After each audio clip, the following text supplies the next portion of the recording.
Amen. God bless you sa ating beloved preacher with Rito Minyano. Tayong lahat ay manalangin mga kapatid. Praise Lord. Hallelujah. Opo dakila at mapagpala naming Ama, Diyos na maparin sa lahat, malapit ni Jesus. Muli magandang hapon sa iyo. Sa dalangin ng huling propeta, aming minamahal, ginagalang Pastor Luis Almeida. Narito kami na papaabot ng aming pinakamataas na pagpupuri, pagluwalhati, pagdakila, pagparangal, pagsamba, ay tangi sa iyong banal at maparimpalan lamang wala pa Jesus. Sa pong ito, Diyos, kami humingi ng kapatawaran sa tayong pagkukulang, pagkamali kung sa sumasupungan ng batsa sa amin. Patawarin mo kami.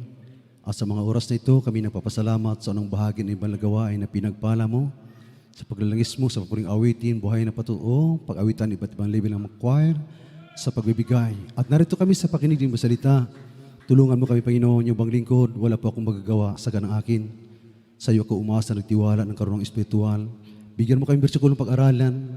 Buksan mo ang puso't unawa sa lahat ng narito at magdagdag ng panampalataya sa mga kapatiran. Sa iyo mga pangalan pa Jesus, ang among samot-dalangin, sa iyong balakid hadlang, distraction, unbeliefs, and doubts, cast out, depart from us, in Jesus' name. Amen. Praise the Lord. Everybody shout, praise the Lord.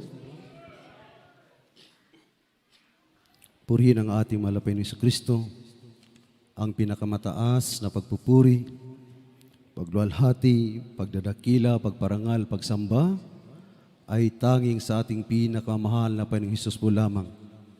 Dobling paggalang sa ating minamahal at kinagalang na Pastor Willis Almeida, the entire prophet of our loving God, at sa lahat ng minamahal na mga anak, at sa pag-alaala sa ginintuang aral at turo ng ating beloved Assistant Pastor Lina C. Almeida, sa lahat ng ating beloved workers, beloved preachers, controllers, instrumentalists, at sa ating live webcast viewers, webcast technical staff, at sa inyong mga kapatid, happy and blessed 47 Church Anniversary. Amen.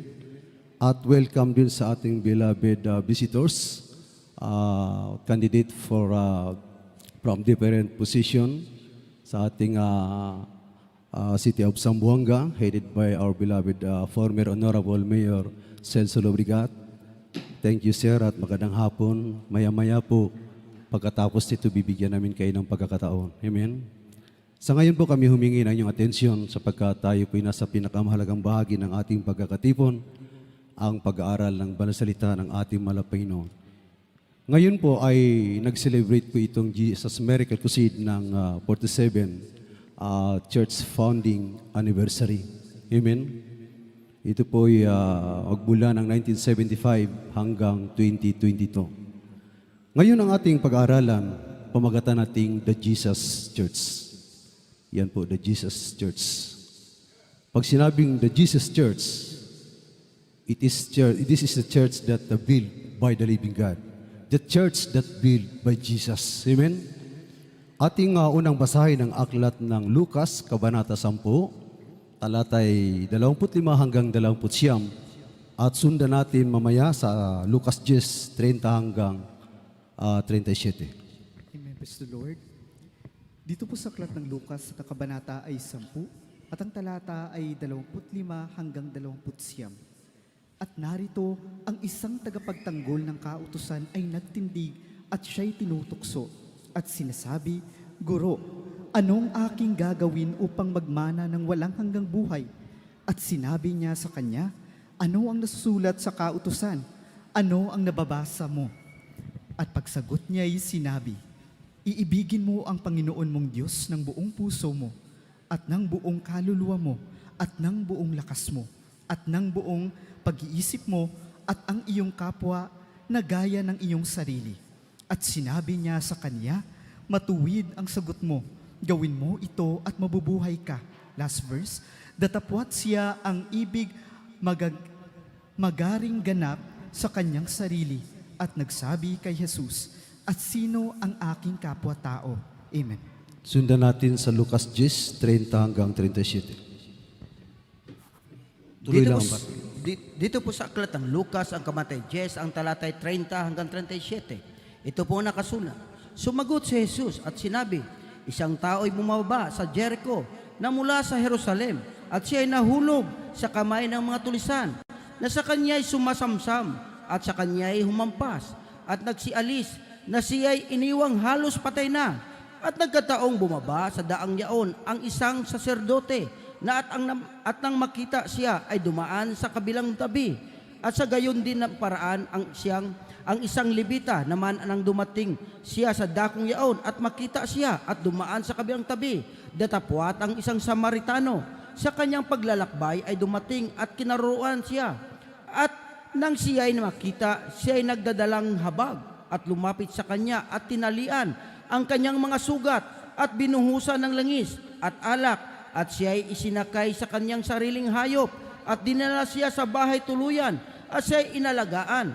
At nang kinabukas ay dumukot siya ng 2 denaryo at ibinigay sa katiwala ng bahay tuluyan at sinabi, alagaan mo siya at ang anumang magugol mong higit ay aking pagbabayaran sa iyo pagbalik ko. Sino sa 3 ito na akala mo ang nagpakilalang kapwa-tao na nahulog sa kamay ng mga tulisan? Last verse, at sinabi niya, ang nagkawang gawa sa kanya at sinabi sa kanya ni Jesus, humayo ka at gayon din ang gawin mo. Amen. Amen. Purihin ang malapay ng Kristo sa pagkabasa sa kanyang banal na salita. God bless you sa ating mga kapatid.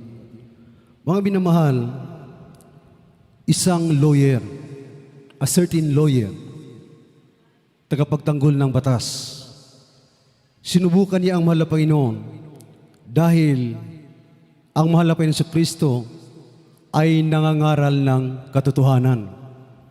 Kalakip yung pagpapagaling ng karamdaman. Amen? Kaya nung makita ito ng isang abogado, siya'y lumapit at nagsabi, sabi niya sa 25 at sa last praise ng 25, Guro, anong aking gagawin upang magmana ng walang hanggang buhay? Sabi sa 26, sinabi niya sa kanya, ano ang nasusulat sa kautusan? Ano ang nababasa mo? Ang salita, ang sagot ng ating mahal na Panginoon patungkol sa banal na kasulatan. At ito'y binasa ng abogadong ito. Binasa niya at ang sagot niya sa 27. At pagsagot niya ay sinabi, iibigin mo ang Panginoon mong Diyos ng buong puso mo at ng buong kaluluwa mo at ng buong lakas mo at ng buong pag-iisip mo at ang iyong kapwa na gaya ng iyong sarili. At sumagot ang malapay ng Kristo, ito'y binasa niya. Binasa niya at sinagot siya ng malapay noon. At sinabi niya sa kanya, matuwid ang sagot mo. Gawin mo ito at mabubuhay ka. Amen? Ibig sabihin, yung kanyang binasa ay napaka-importante yun. Ang ibigin ang kapwa mo at ang iyong kapwa-tao, sabi dito, ay napakahalaga. Ito po, una doon ay ibigin mo muna ang Diyos. Amen? Sabi dito, ibigin mo ang Panginoon mong Diyos ng buong puso mo. Pero kung iibig ka rin sa Diyos at hindi mo inibig yung kapwa mo, magiging sinungaling ka rin. Amen? Dahil sabi ng Panginoon, paano mo ako ibigin na hindi mo ako nakikita? Gayon yung katabi mo na nakikita mo ay hindi mo inibig. Amen? Kaya dito mga kapatid, sabi sa 29, sabi niya, siya ay nagmalaki sa Panginoon. Dahil ang kanya palang intensyon ay upang subukin lamang ang mahal na Panginoon dahil siya ay isang abogasya. Mataas yung kanyang kaalaman. Malawak yung kanyang kaalaman patungkol sa batas. Kaya mga kapatid, 79, sabi dito, datapat siya na ibig mag-aring ganap sa kanyang sarili ay nagsabi kay Jesus, at sino ang aking kapwa-tao? Sa madaling sabi, ito'y pangbubuli o panunukso. Alam niya yun dahil siya ay abogado, pero talagang iniisip niya na mali ang Panginoon at siya ang tama. Amen? Kaya binigyan siya ng isang talinghaga ng mahal na Panginoon. Kung ituloy natin sa 30 hanggang 37, ang sabi ng mahal na Panginoon, may isang tao na mula sa Jerusalem, siya'y bumaba sa Jericho at siya'y hinuli ng mga tulisyan at tinalian. at nagkandasugat po itong tao at nag-aagaw buhay. At sa isang sandali, dumaan ang isang Pariseo. Kung basahin natin sa English, praise. At kung sa Tagalog ay pari. Amen? Dumaan siya mga minamahal. Pagdaan niya doon, nakita niya yung taong nakagapos puno ng sugat, hindi niya tinulungan. Lumihis siya sa ibang daan, ang sabi dito. Sabi dito mga kapatid, at nagkataong bumaba sa daang yaon ng isang saserdote at nang makita siya ay dumaan sa kabilang tabi. At sa gayon ding paraan ang isang Levita naman, nang dumating siya sa dakong yaon at makita siya ay dumaan sa kabilang tabi. Pareho lang sila. Mga inibig ko, ang parisiyong ito o ang paring ito po'y mangangaral ng salita ng Diyos. Sila din ay nagtuturo patungkol sa kaligtasan, mga minamahal. Pero, ang katotohanan doon, nung sinabi ng Panginoon siya lumihis sa kabilang daan, ang ibig sabihin noon, kung titingnan mo ang kanilang mga miyembro, kahit sila ay pinapangaralan, hindi man ako naninira, mga kapatid, dahil ito'y salita ng Diyos, nandoon pa rin sa mga bisyo. Amen? Nandoon pa rin sa sugalan. Nandoon pa rin sa inuman. Nandoon pa rin sa pangangalunya. Nandoon pa rin sa mga pagnanakaw, pagpatay, mga minamahal. Yun po ang ibig sabihin na lumihis lamang ang kanilang mga aral. Hindi sila dinala sa totoong paglilingkod na siyang dulo nito ay buhay na walang hanggan. Amen? Sa madaling sabi, mga minamahal, bago pa pumarito ang Panginoon, meron na palang relihiyon. Amen? Dahil ang tao nung nagkasala si Adan at si Eva at sila'y dumami, kanya-kanya po silang hanap ng paraan para sila'y magkaroon ng komunikasyon sa Diyos na buhay. Hanggang naka-establish sila ng relihiyon. Amen? Nasa buong akala nila na ito ang magdadala sa kanila sa buhay na walang hanggan. Amen? Sa pangalawang pagkakataon, sabi dito, isang Levite, dumaan, at ganun ding kadahilanan, siya'y lumihis ng daan at hindi rin niya tinulungan yung taong iyon. Mga kapatid, marami pong, sabi ko nga kanina, na sa kanilang pagsusikap na magkaroon ng komunikasyon sa Diyos, sila'y nakapag-establish ng religion. Kaya dati pa man ay hindi lamang isa ang relihiyon, kundi mayroon ng iba. Kaya itong Levita, simbolo rin ito ng isang mangaral na may katungkulan sa isang relihiyon. Amen? Kaya hindi rin niya, ibig sabihin meron rin siyang malawak na kinasasakupan na bilang ng mananampalataya sa kanilang Diyos na pinaglilingkuran. Amen? Pero, ang masakit dito ay magkasingkulay lamang sila. Amen? Kung paano siya umalis sa dambuhalang relihiyon at bumuo ng isang relihiyon. Merong isang relihiyon na pareho lang ng dami ng dambuhalang relihiyon, pareho lang ang kanilang kulay. Amen? Kung babae raw yung sa Pariseo, ganon din sa Levita. Kung sugarol, magnanakaw, yung sa Pariseo, ganon din ang sa Levita. Yun ang ibig sabihin na ang taong nakagapos, ang biktima dito ay ang mga tao. At ang robbers, itong tulisan, ay itong satanic force, the diversionary tactics of evil that he deployed in this world. At sinagpang naman ng tao. At yun ang dahan-dahan na nagpapahamak sa tao. Bumulusok sa kasalanan. At ngayon, nag-aani ng kamatayan. Sapagkat yun ang bunga ng kasalanan. Ang kamatayan. Pareho lang sila ng kulay. Bagamat hindi magkapareho ang kanilang titulo, pero iisa lang ang kanilang kulay. Kung kriminal sa Pariseo, may kriminal din sa Levita. Amen? Sabi dito, bumaba ang isang Samaritano. Pagdating ng Samaritano, meron ang nabuong relihiyon. Itong Pariseo at itong Levita. Sabi dito mga kapatid, basahin ko sa inyo, minamahal. Datapwat ang isang Samaritano, sa 33 yan, sa kanyang paglalakbay ay dumating sa kinaroroonan niya. At nang siya makita niya, ay nagdalang habag. At lumapit sa kanya at tinalian ang kanyang mga sugat, na binuhusan ng langis at alak, at siya isinakay sa kanyang sariling hayop, at dinala siya sa bahay tuluyan, at siya inalagaan. At nang kinabukasan ay dumukot siya ng 2 denaryo, at ibinigay sa katiwala ng bahay tuluyan. At sinabi, alagaan mo siya, at ang anumang magugol mong higit ay aking babayaran sa iyo pagbabalik ko. Sabi sa 36, sino sa tatlong ito sa akala mo ang nagpakilalang kapwa-tao sa nahulog sa kamay ng mga tulisan? Yung 36 at 37, yun yung tanong ng Panginoon sa isang abogado. Balikan natin yan mamaya. Pagdating ng Samaritano, ang Samaritano, itong topic na ito, the Good Samaritan, ang ibang pamagat nila nito, well known na po ito sa ibang kongregasyon.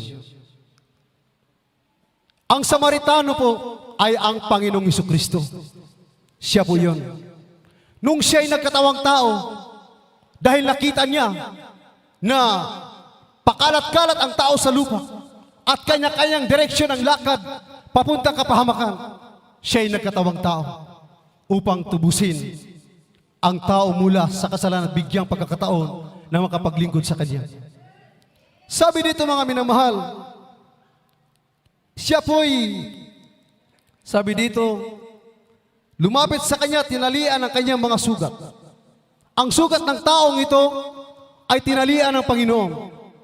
At sabi dito mga kapatid, at binuhusan ng langis at alak, siya isinakay sa kanyang sariling kabayo. Ano po itong langis, mga kapatid? Ang langis ay simbolo ng banal na espiritu ng ating mahal na Panginoon. Nung siya tinulungan ng Panginoon, siya binuhusan ng langis at alak. Pagkatapos, dinala, isinakay sa sariling hayop. Ibig sabihin ng hayop, ang makapangyarihang gawa ng Diyos. Ipiniglaban kanya mula sa kapangyarihan ng dyablo upang maakay kanya at maagaw at madala doon sa bahay tuluyan. Kaya ang mga tunay na nakakilala sa Diyos, tumanggap ng baptismo sa tubig sa pangalan ng Panginoong Jesucristo, binautismuhan din niya ng kanyang banal na espiritu. At sa tuwing nagpupuri, mananalangin ka sa buhay na Diyos, malalasing ka sa banal na presensya ng Panginoon. Amen? At yun ang kumukontrol sa iyo upang hindi ka na makapanumbalik sa iyong mga bisyo.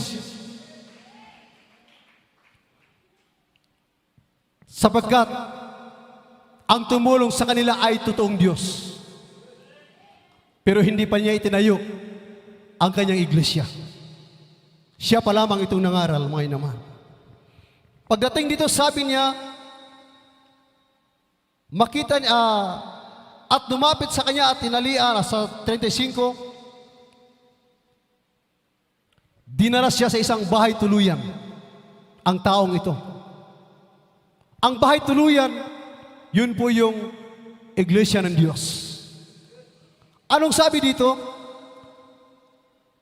Ang sabi niya, at lumapit sa kanya sa 35, at nang minabukasay, dumukot siya ng 2 denaryo at ibinigay sa katiwala sa bahay tuluyan at sinabi, alagaan mo siya at anumang magugol mong higit ay aking babayaran sa iyo pagbabalik ko. Yung katiwala sa bahay tuluyan na pinagdalhan ng taong punong-puno ng karamdaman, sabi ng mahal na Panginoon sa katiwala, alagaan mo siya. At binigyan siya ng 2 denaryo, 2 pence. Pagbalik ko, babayaran kita anumang oras na nagugol mo sa kanya. Ito po'y in church, the dresser of the vineyard, the true prophet of the living God, ang in church, sa true church of the living God. Kinausap ng mahal na Panginoon, ano po itong 2 denaryo? ang 2 denaryo, kung literal na salapi, maaring wala ng Jesus Miracle Crusade ngayon.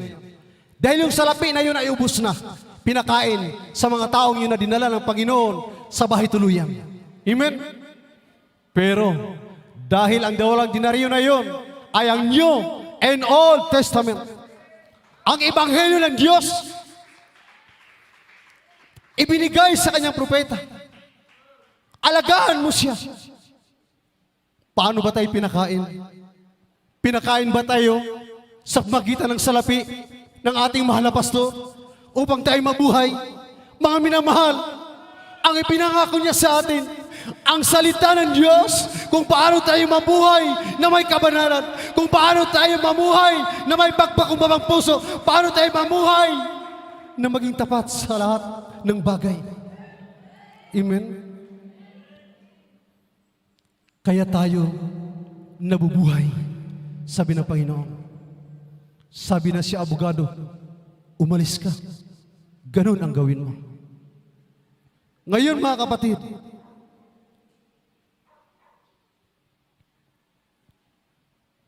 tunghayan natin sa aklat ng Mateo kung paano ipinagkatiwala at itinatag ng Diyos ang kanyang iglesia.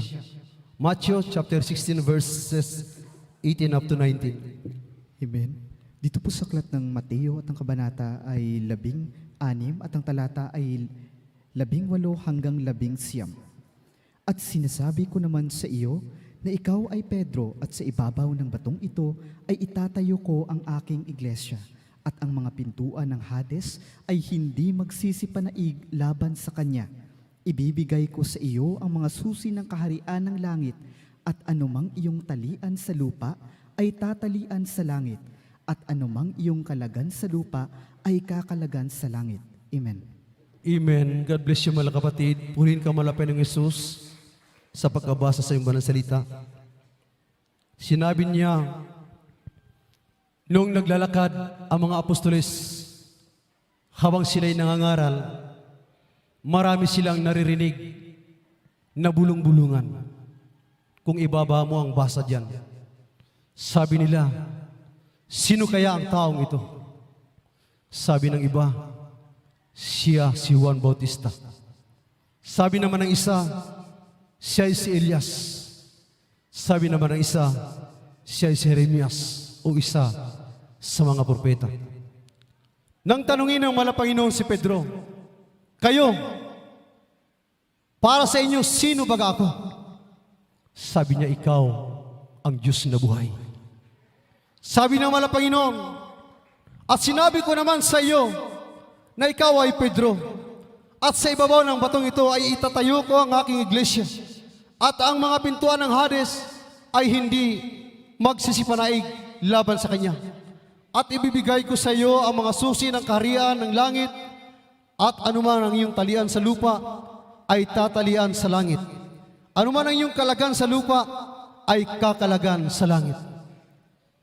Ang tanong ng Panginoon, simple lang, sino ako sa tingin niyo? Pero napakatalino ni Pedro. Sabi niya, ikaw ang anak ng Diyos na buhay, ang Kristo. Sabi niya, mapalad ka Pedro Barjonas, sapagkat hindi pinahayag sa iyo ng dugo at laman, kundi ng Espiritu sa pamagitan ng aking Ama, sabi niya. Kaya sa pamagitan doon, may namahal, dito nagpakawala ang Diyos ng isang salita. Sabi niya, Pedro, sa ibabaw ng batong ito, itatayo ko ang aking iglesia. Maging ang pintuan ng Hades ay hindi makakapanay sa iglesyang ito. Anong ibig sabihin nun, mga inamahal? Ang totoong gawain ng Panginoon, kahit nasa bingit ng kamatayan, walang kinatatakutan. Dahil hindi makapagtagumpay ang diablo sa gawain ito. Dahil ang Diyos ang nagtatag nito at hindi ang tao. Kaya ngayon sa panahon ng pandemic, kung hindi ang dahil sa protokol ng ating pamahalaan, tuloy-tuloy ang ating paghayo sa salita ng Diyos. Dahil ang virus ay hindi para sa mga tao tapat na naglilingkod sa Diyos, kundi para sa mga taong makasalanan, para sa mga tao ayaw kumikilala sa Diyos. para sa mga taong patuloy itinatanggi ang katuwiran ng Diyos. Pero sa atin, buhay ang Diyos. Hindi ka mamayan ng Panginoon. Gabayan ka ng Diyos. Pangunahan ka ng Diyos. Walang napahamak na anak ng Diyos. Lahat iningatan. Sabi ng Panginoon, ang aking pag-iisip, ang aking mga mata, ang aking puso, ang aking espiritu, at ang aking pangalan ay nasa inyo. Kahit maghiwalay-hiwalay man tayo ng lakad, ramdam mo ang kasama mo ang Diyos. Kung nagkaroon ka ng sakuna sa kabilang dako, ang isa sa kabilang dako, magdala ka, ang doon iningatan, ang doon iningatan. Bakit? Dahil nasa atin ang puso ng Diyos. Sabi dito, may mahal sa mga patuloy na nakarinig ng salita ng Diyos at ayaw magbigay ng paunlak sa imbitasyon ng malapay noon, meron po itong kasamang sumpa. Anong sabi sa 19? Ibibigay ko sa iyo ang mga susi ng kaharian ng langit. Ang anumang iyong tatalian sa lupa ay tatalian sa langit. Ang anumang iyong kalagan sa lupa ay kakalagan sa lupa.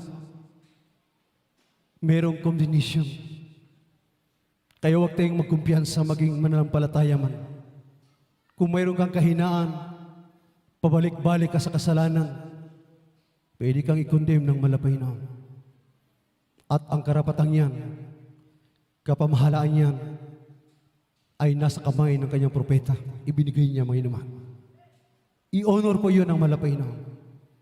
Kahit sa mga unang hari ng Israel, King Saul, hindi sila pwedeng makipag-ugnay sa Diyos kung hindi sila sumasangguni sa propeta ng Diyos, sapagkat hindi sila pakikinggan ng Diyos. Ang tanging pinakikinggan ng malapay noon ay ang kanyang propeta. Kaya ang mga hari na ayaw tumalima at sumunod at makinig sa salita ng propeta ng Diyos, sila po yung nangabubuhan. Amen. Everybody shout, praise the Lord. Purihin ang malapay noon.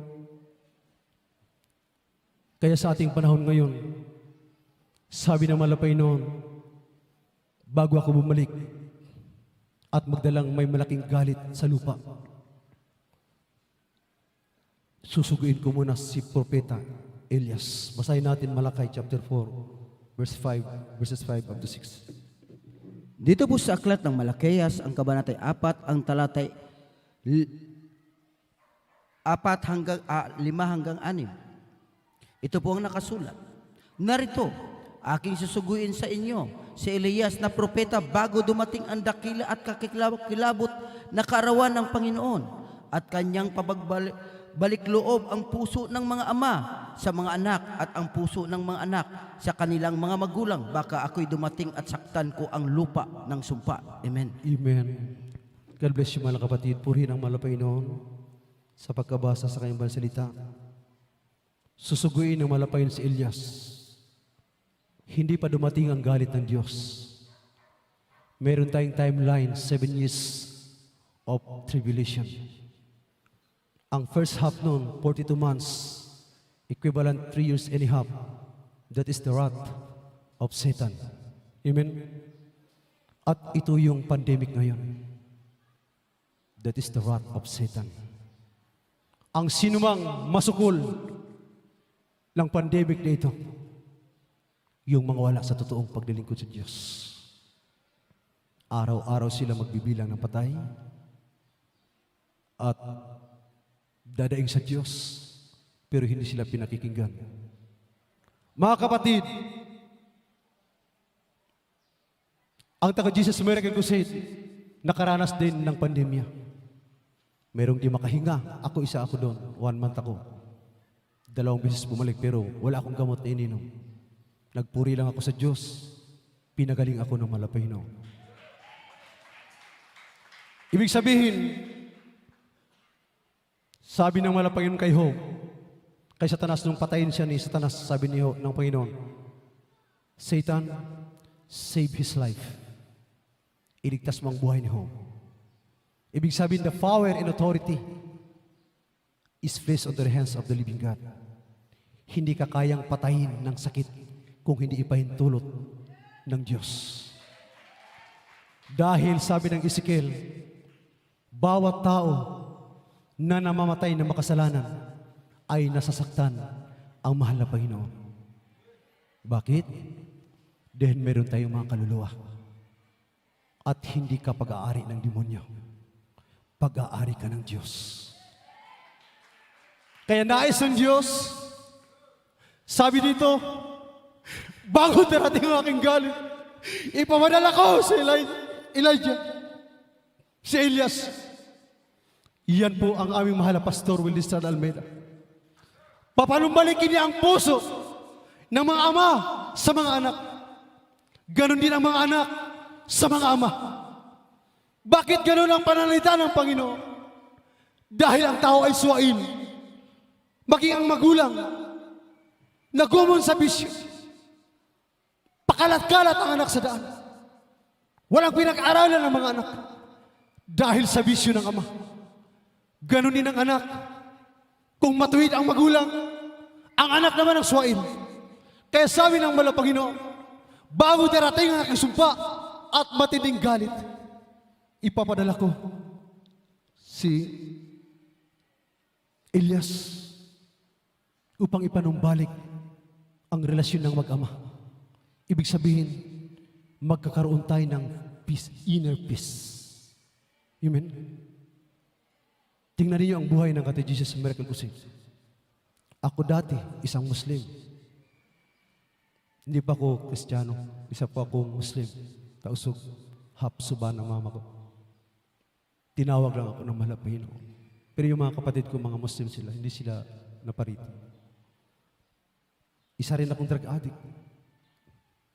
Pero 1999, last Sunday of November, nung makilala ko malapay noon, nung pagkatapos kong bautismuhan, pinagaling ako at nawala yung bisyo ko instant. Hindi ko nasumpungan sa aming relihiyon yun.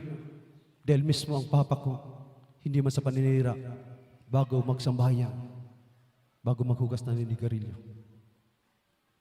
Paano ko, sabi ko kanya-kanyang kaligtasan natin, kailangan kong hanapin ang katotohanan. Nung ako'y makasumbang sa gawain ito, nakalaya ako sa bisyo. Pero yung mga magulang ko, namamatay na lang sila dahil sa cancer, dahil sa palakas ng manigarilyo. Kaya mga kapatid, ito yung dala ng propeta ng Diyos, ang aming minamahal na pastor. Bakit siya umakyat sa kampo ng Abu Sayyaf? Dahil nahahabag siya sa mga Abu Sayyaf. Dahil ang totoong kaaway doon ay hindi ang mga Abu Sayyaf. Year 2000, kung hindi yung masamang espiritu na umaalipin sa mga Abu Sayyaf. Dahil ang tao ay talunan, walang sapat na kakayahan. Dahil the chief opponent of God is invisible opponent. Hindi mo makikita. Kusa ka na lang babarili, sasasakin ng karamdaman. Ngayon kung wala ka sa totoong paglilingkod, dahil doon ka napabilang sa Parisyo at sa Levita, at hindi sa Samaritano, at hindi mo nasumpungan ang bahay tuluyan na may tagapangalaga sa iyo, isa ka sa mabiktima ni Satanas. Dahil ang Espiritu ng Diyos, yung salita ng Diyos, na kinasihan ng banal na Espiritu ng Panginoon. Kapag sinasaktan ng anak ng Diyos, sinasaway ng banal na Panginoon ang demonyo. Dahil ayaw ng Panginoon na masaktan ang kanyang mga anak. Amen. Kagaya sa araw na ito, hindi man namin itinataas ang mga sarili. Hindi kami nag-almusal. Hindi kami nanghalian. Alas 3:30 na. Kagabi pa may preparation kaming puri. 2 to 5 a.m. 2 hours and a half lang yung tulog namin. Wala pang laman ang tiyan. Kung hindi dahil sa totoo ang dala ng banal na salita ng propeta ng Diyos, eh hindi kami magtitiis dito. Amen? Ako isa akong seaman. Pangarap ko gusto kong yumaman. Kaya ko gusto ko magbarko. Pero sa kasamaang palad, hindi siguro matatawag na kasamaang palad. Dahil nakilala ko ang tunay na gawain ng Panginoon. Hindi naman ako yumaman. Mahirap pa rin ako. Amen? Pero ang napakasarap ay lagi mong dama ang Panginoon. Ramdam mo na kasama mo ang Diyos. May katiyakan. Itong tinatawag na divine direction, which is the eternal life. The promise of the living God. Kaya, mga minamahal,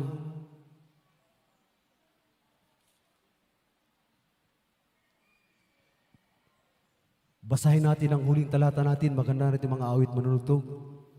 Philippians chapter 2 verse 10.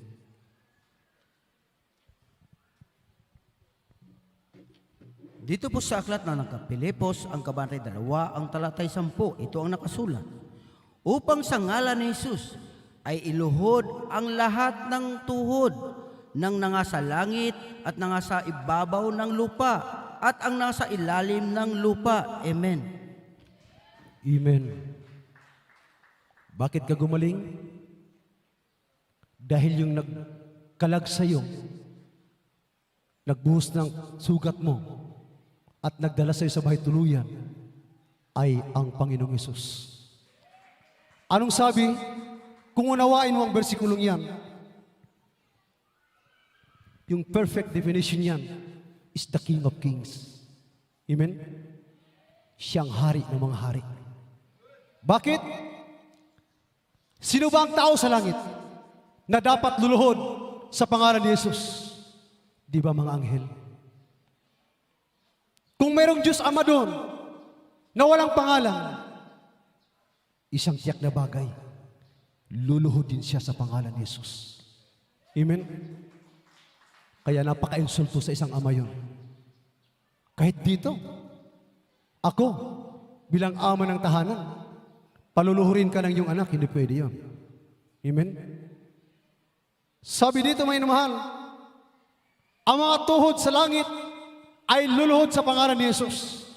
Ganon din yung mga tuhod na sa silong ng langit na nanga sa ibabaw ng lupa. Sino ba yung mga tao sa ibabaw ng lupa? Di ba tayo na nakaupo ngayon? Mga buhay na tao. Saan natin iluhod ang ating mga tuhod? Sa banal na pangalan ng ating mahal na Panginoong Hesus. Sino ang tao sa ilalim ng lupa? Nandoon yung impyerno. Nandoon sa ilalim ng lupa. Sinong tao doon? Mga kaluluwang swail. Nandoon sa impyerno. Sa pangunguna ng diablo na si Satanas. Amen? Anong sabi dito? Maging ang nasa ilalim ng lupa ay luluhod sa pangalan ni Jesus. Kaya ang Diyos na dala ng mahal na pastor sa Talipaw ay Diyos na makapangyarihan. Diyos na di dapat pakalinlangan at dapat na paglagakan ng 100% ng pananampalataya, mga minamahal. Sabi pa nga ng iba, salamat daw sa 47 years of diverse signs and wonders and miracles. Pero continually po ito. Continuous po ito. Habang narito pa ang gawain ng Panginoon. Habang naririnig pa ninyo ang tagi-Jesus Miracle Crusade na nangangaral ng Ebanghelyo, patuloy ang pagsama ng kapangyarihan ng Diyos. Sabi niya sa Mateo 28, hanggang sa katapusan ng sanlibutan. Hindi pa tapos ang sanlibutan, may naman. Hindi pa po tapos. Kung ramdam mo,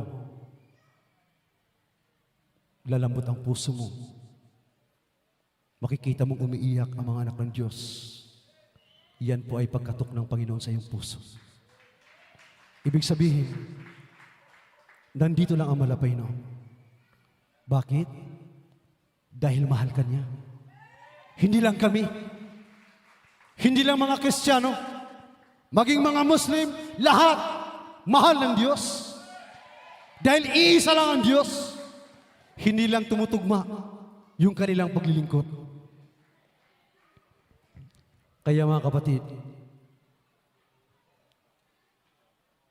ang salitang ito ay isang imbitasyon ng malapay no sa bawat isa sa atin.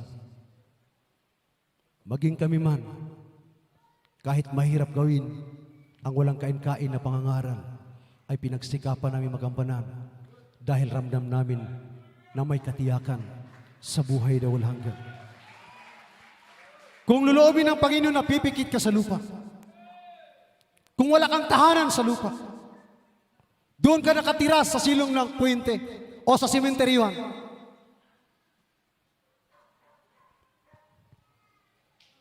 pagpikit ng iyong mata, pagdilat mo nandun ka sa piling ng malapay na.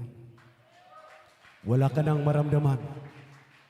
Yung kahirapan na nararamdaman mo ngayon, hindi maitumbas pagdating sa pangako ng Diyos ang lubos na kagalakan na isusukli ng Panginoon sa iyo. Kaya dapat tayong magpasalamat mga inamahal. Dahil ngayon, 47 taon na. Marami pa yung taon na lalakbayin. Marami pang tatawagin ng Diyos. Maaring isa ka na ngayon na nakikinig.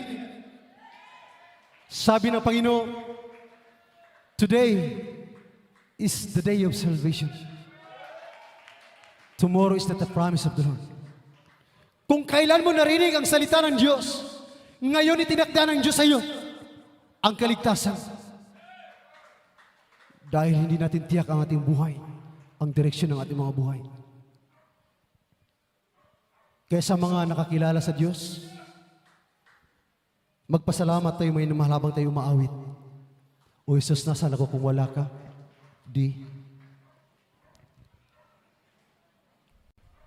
Mga minamahal, sabi ng Mateo 18:20, isa o dalawa ang nakakatipon sa kanyang banal na pangalan ay siya'y nasa ating kalagitnaan. O Jesus, nasaan ako kung wala ka? O Jesus, nasaan ako kung wala ka?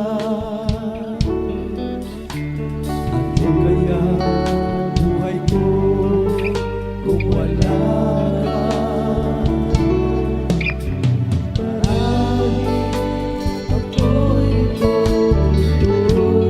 nagdusa at di pinakasalanan. Problema hindi makayanan, hindi alam kung saan bumuhay. Katulad ng pagsingan ng daan, ikaw, Jesus, ay dumating at nagbigay paglaw sa aking buhay. Nilimot ko aking kasalanan, pinagdaraan ko, binago, pinahal. Yes, Lord. Gawin ko, Diyos, hallelujah.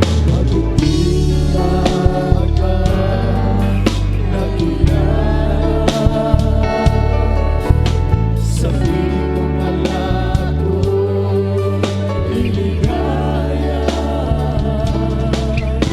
Salamat na sana iyong pinagpala. Nahikan ko na mag-asa, sumilang bagong umaga. Alam ko lang kung saan bumaba. Katulad na pagsikat ng araw, ikaw, Jesus, ay dumating at nagbigay paglaw sa aking buhay. Nilimot ko aking kasalanan, pinagdaraan ko, lubos, binago, pinahal.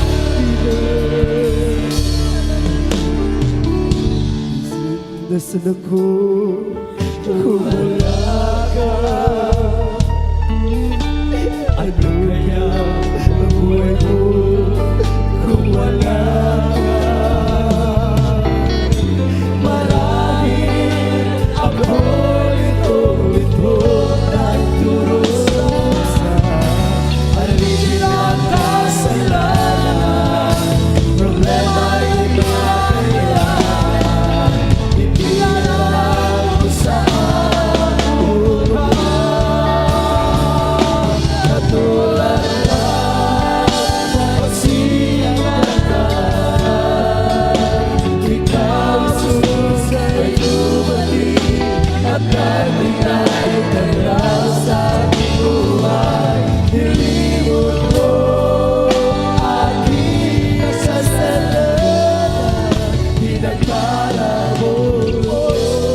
Mga kapatid, napakasarap magpasalamat sa Diyos. Ngayong mulat tayo sa katotohanan, bagamat kinalimutan natin ang buhay sa mundong ito, ang kasakiman sa pangangailangan, salapi, kayamanan, kundi ang pinipilit nating paghariin sa ating mga puso ay walang iba kundi ang pag-ibig ng Diyos. Kaya sabi pa ni Commander Robot, tayo ang mga tunay na tao sa lupa. Tunay na sumusunod sa kautusan ng ating alapin. Handang magtiis kahit minsan sa isang araw, isang beses o dalawang beses lang kakain para maluwalhati lang ang pangalan ng ating malapino. Mga kapatid, sa ating mga bisita, tanggapin niyo ang Panginoon. Unang-una, kailangan niyong manampalataya na totoo ang Diyos na aming ipinapakilala sa inyo. Siya lang ang may kakayahan na magligtas sa iyo mula sa dagat-dagatang apoy sa impyerno at makaahon sa iyong buhay mula sa kasalanan. Manampalataya ka na siya ang nagpakamatay sa krus upang iligtas ang lahat ng tao sa lupa. Pangalawa, magsisi ka dahil ikaw nakakaalam sa iyong sarili. Kausapin mo ang Diyos dahil nasa ating kalagitnaan ang Panginoon ngayon. Kumakatok siya sa iyong mga puso. Pangatlo, tanggapin mo ang bautismo sa tubig sa banal na pangalan ng Malapit sa Kristo. At ang pang-apat, babautisman ka ng Malapanginoon ng kanyang banal na Espiritu upang hindi ka na makabalik sa iyong mga bisyo at manatili ka sa presensya ng Malapanginoon hanggang sa mamanahin mo ang kanyang pangako, ang buhay na walang hanggan. Kaya sa mga oras ito, sumunod kayo sa isang miksing panalangin, panalangin pagtanggap. Sabihin niyo, Malapanginoon, maraming salamat sa iyong banal na salita na aking napakinggan sa mga oras na ito. Panginoon, patawarin mo ako. Patawarin mo ako mula nang ako'y magkaisip hanggang sa mga sandaling ito. Bigyan mo nawa ako ng pagkakataon na makapaglingkod sa iyo sa katotohanan ito. Iligtas mo ako, mahal na Panginoon, sampu na aking mahal sa buhay. At isulat mo nawa ang aking pangalan sa aklat ng buhay diyan sa iyong kaharian sa kalangitan. Ito ang aking samot dalangin sa iyong banal at makapayang pangalan na si Jesus na aking tinanggap. Amen. Mga minamahal, ipanalangin natin ang mga kaluluwang tumangkat sa Panginoon. Upo dakilang Ama, Diyos, na mapin sa lahat, malapin ng Jesus.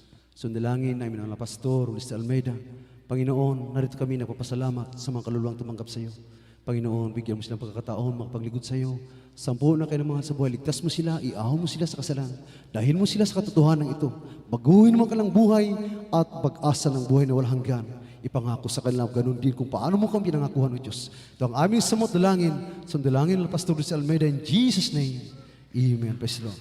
Mga kapatid, tayong lahat ay manalangin sa ating pangailangan. Praise the Lord. Upo dakilang Ama, Diyos na mapinsalahat, manapay Jesus. Magandang hapon sa Panginoon. Sandalangin minamahal na Pastor Luis Almeida. O Diyos, narito kami, nagsusumamo. Dalangin namin sa iyo. Patuloy mo kaming panghawakan. Palakasin ang bawat isa. Ingatan sa anumang sakuna disgrasya. Sa banta ng coronavirus sa lahat ng mga anak mo. Maging ang aming mga mahal sa buhay. Ang civil lovers namin, bigyan ng pagkakataon makilala sa iyo, Panginoon. Ilayo mo sila sa kapahamakan. Supply ng pangailangan ng bawat isa. Sa mga kapatiran na apektado ng pandemic, huwag mo silang pabayaan. Lalo tigit ang aming mga magulang sa iyo. Ang kanilang mga anak, mga manggagawa, lahat, O Diyos. Palakasin mo, panghawakan mo hanggang sa iyong pagbabalik. Ito ang aming samot dalangin sa iyong banal at mapaling pangalan na si Jesus. Amen at amen. May namahal ang ating mga kanang kamay, ating ipatong sa ating mga ulo, ang kaliwas sa ating mga karamdaman, ating isipin ang propeta ng Diyos na naglihan sa atin, ang ating binamahal at kinagalan na Pastor Willis Almeida. Upo na kilang Ama, Diyos na mga kapatid sa lahat, minsan pa o Diyos, sa iyong makaparihang pangalan, sa dalangin ng Pastor Willis Almeida, in Jesus' name, aking sinasaway, lahat ng karamdaman, leukemia, cancer, diabetes, tuberculosis, high blood, diminiong COVID, cast out in Jesus' name. Be healed right now. Be healed in the name of Jesus. Be healed in Jesus' name. Be healed in Jesus' name. May namahal bilang pasalamat, tayo sabay-sabay na tumayo at magpasalamat sa Diyos. Sigaw ng Hallelujah, praise the Lord. Hallelujah, praise the Lord. Hallelujah, praise the Lord. Hallelujah, praise the Lord. Ang lahat ng kapurihan, kalwalhatian, kadakilaan, pagparangal, pagpasalamat, pagsamba ay tanging sa ating pinakamahal na Yesu Kristo po lamang. Tayo, may kunti lang paalala lang po kami na mahal no, bago sa ating announcement. May pinapaabot sa akin yung ating beloved preacher, mga kapatid. At makinig po tayo, lalo na yung bakunado.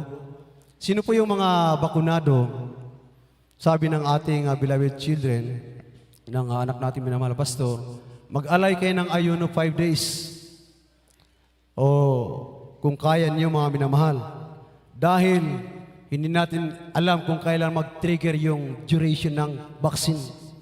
Dahil hindi naman totally yan para sa kalusugan. Maraming namamatay dyan. Marami dun sa Maynila. Kaya nga nag-alarm na po yung ating church. At sa mga choir member na bakunado, mag-fasting kayo ng 5 days at may suspension po kayo ng 1 month. Hindi po muna kayo maaaring kumanta. Siguro alam niyo na yan. Pero pinapaulit po sa akin. Kanina lang daling araw may tumawag sa akin. Kaya mga minamahal, sa mga kapatiran, huwag tayong magkumpiyansa dahil maraming namatay na bakunado. Kaya kailangan nating mag-alay ng ayuno para kung sakasakaling mahabag ang Diyos, protektahan tayo ng malapay noon. Amen?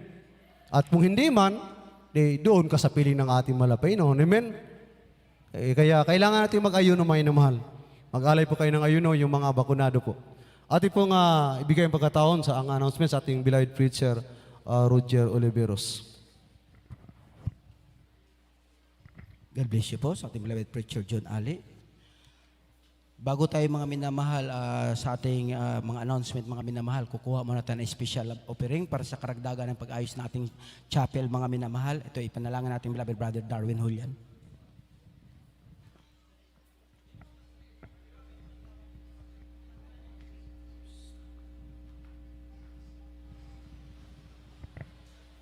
Tayo po sama-sama manalangin. O padagilang Diyos sa makaprayang pangalan Jesus. So na pa rin po dala ang ginagalang mga Pastor Luis Almeida. Magandang hapon po sa iyo, God. Narito ko yung bahagi pagbigay special offering malpay noon. Pagpalain mo lahat magkapatirang walang sama sumusuporta sa panagawa malpay noon. Ikaw magpala itong oras malpay noon. Ibuhos mo pagpapala sa araw-araw yung pamumuhay malpay noon. At special pa rin ibalik mo sa kanila para sa yung gawain malapay noon, pagpalain bawat isa malapay noon. So na pa rin po dalang ginagalang mga pastor, in the mighty name of Jesus, praise the Lord. Amen. Praise the Lord. Bago ang lahat, mga minamahal, sa ating mga bisita, makaupo na po kayo mga minamahal. mamaya lang po makapagsalita kayo mga. Tapusin muna natin ating banal na gawain mga minamahal ha. Bago ang lahat, ako'y nagpupuri, nagpapasalamat, nagdadakila ay para sa ating pinakamamahal na Jesus po lamang. At dobleng paggalang po sa ating dearly beloved Pastor Will Estrada Almeda, the end-time prophet of our loving God, at the whole Almeda family. At hindi natin nalilimutan ang maginutuang turot aral ng ating beloved Assistant Pastor Lina C. Almeda, ng kanyang maturo palagi sa ating mga puso, mga minamahal, sa ating mga live webcast viewers, sa ating mga bisita, sa ating mga bisita, mga official, mga minamahal, nandito po ngayon mga minamahal. Ang Diyos, anumang mga plano sa kanila mga minamahal, ang Diyos na pong bahala.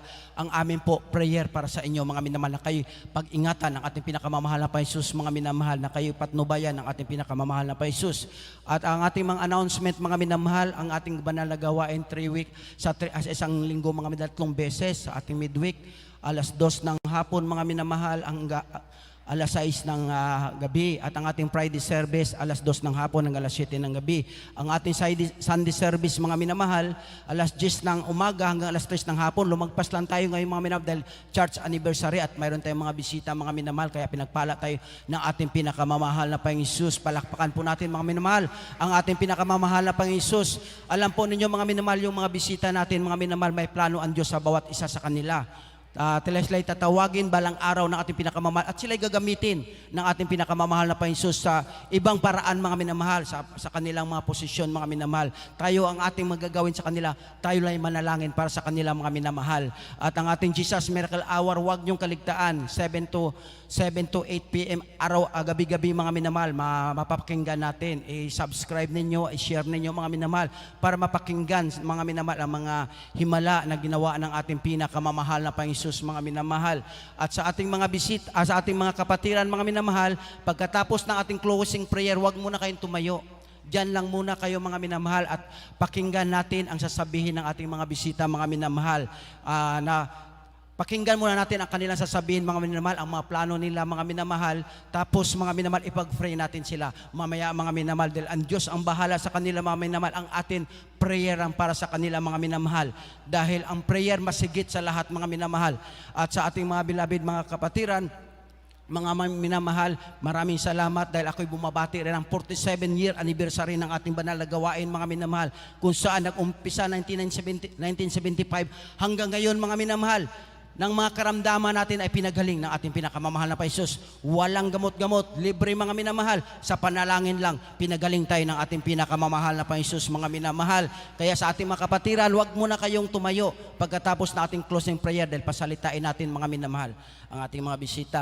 At wala na mga minamadagdag na announcement mga minamahal, at tayo tumayo mga minamahal at tayo manalangin para sa ating closing prayer mga minamahal. At ito'y ipanalangin ating beloved brother Bernard Benisilon.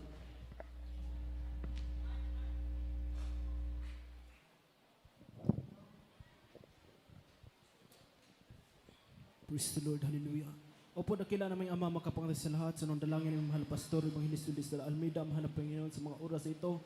Maraming salamat sa inyo natapos sa panambahan mula pa sa MC Joy Pulsong, sa sulimsong sa pag-awitan ng choir, mahal na Panginoon sa pagpaliwanag sa pagbibigay, mahal na Panginoon sa mga buhay na patuloy mga kapatiran. Maraming salamat o Diyos, mahal na Panginoon sa Ebanghelyo ng Kaligtasan naming narinig, mahal na Panginoon, ito'y pagkain naming mga kaluluwa. Maraming salamat o Diyos, yung banal na presensya na ipinagaloob sa bawat isa sa amin, mahal na Panginoon, sa aming temporaryong paghiwalay-hiwalay, pag-ingatan mo ang lahat ng mga kapatiran na uwi sa kanya-kanyang tahanan. At sa sunod na panambahan, ibalik mo kami dito upang sama-sama ka naming sambahin sa Espiritu at katotohanan. Ito ang aming samot panalangin sa makapangyarihang pangalan ni Jesus. Amen. Amen. Praise the Lord. Lahat tayong umupo mga minamahal.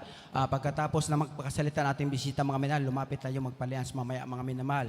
Sa oras na ito mga minamahal, welcome po sa ating mga bisita, ang ating dating congressman mga minamahal, na tumatakbo ngayon mga minamahal na mayor, ang ating beloved honorable congressman, dating mga minamahal,